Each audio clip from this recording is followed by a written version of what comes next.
serikali ya awamu ya 6 imeendelea kuweka mazingira bora ya kisera na kisheria kwa lengo la kuhakikisha kwamba wananchi wake wanafanya kazi na wanapata kinga dhidi ya majanga mbalimbali kama vile maradhi, ulemavu na ukosefu wa kipato. Kufuatia maboresho yaliyofanyika ya kuunganisha mifuko ya hifadhi ya jamii iliyokuwepo, mfuko wa NSSF uliweza kuongeza idadi ya wanachama kutoka 808,935, hii ilikuwa ni mwezi Juni 2020, hadi kufikia 2,213,659 mwezi Disemba 2025.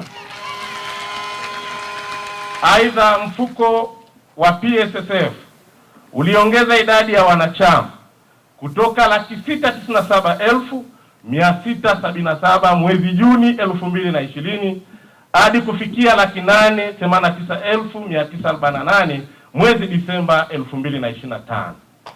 Hivyo katika kipindi cha miaka mitano, jumla ya wanachama 3,103,607 walisajiliwa katika mifuko ya pensheni, sawa na ongezeko la 106% kutoka idadi ya wanachama 1,506,612 waliokuwepo mwezi Juni 2020.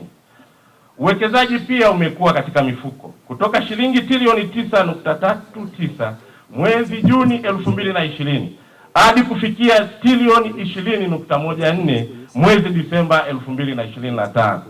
Kiasi hiki kinatokana na ongezeko la uwekezaji wa mfuko NSSF, ambao NSSF mwaka 2020 walikuwa wanawekeza trilioni 3.41, lakini mpaka kufika Desemba 2025 NSSF iliweza kuwekeza trilioni 8.74.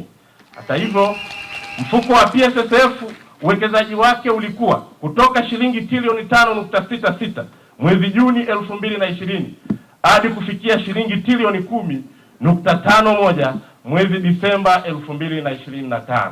Na mfuko wa WCF uwekezaji wao ulikuwa kutoka shilingi bilioni 321.52 mwezi Juni 2020 hadi kufikia shilingi bilioni 892.12 mwezi Disemba 2025. Napenda kuchukua fursa hii kumshukuru Rais wetu Dr. Samia Suluhu Hassan, Rais wa Jamhuri ya Muungano wa Tanzania, kwa moyo wake wa upendo, ambapo amewezesha kulipwa kwa madai ambayo mfuko ulikuwa unaidai serikali kwa ajili ya michango ya wanachama hapo nyuma kwa pre-99 kwa kiasi cha shilingi trilioni 4.27. Wakati tunasherehekea wiki hii ya kinga ya jamii, niendelee kuwakumbusha wananchi na wanachama wetu kwa wote wanaohitaji huduma zetu, zaidi ya kuzipata kwenye viganja vyao, pia tuna ofisi zetu katika mikoa yote ya Tanzania bara pamoja na Zanzibar. Hivyo tunaomba afike kwenye ofisi zetu hizo ili waweze kupata huduma mbalimbali kwa urahisi na kwa hakika.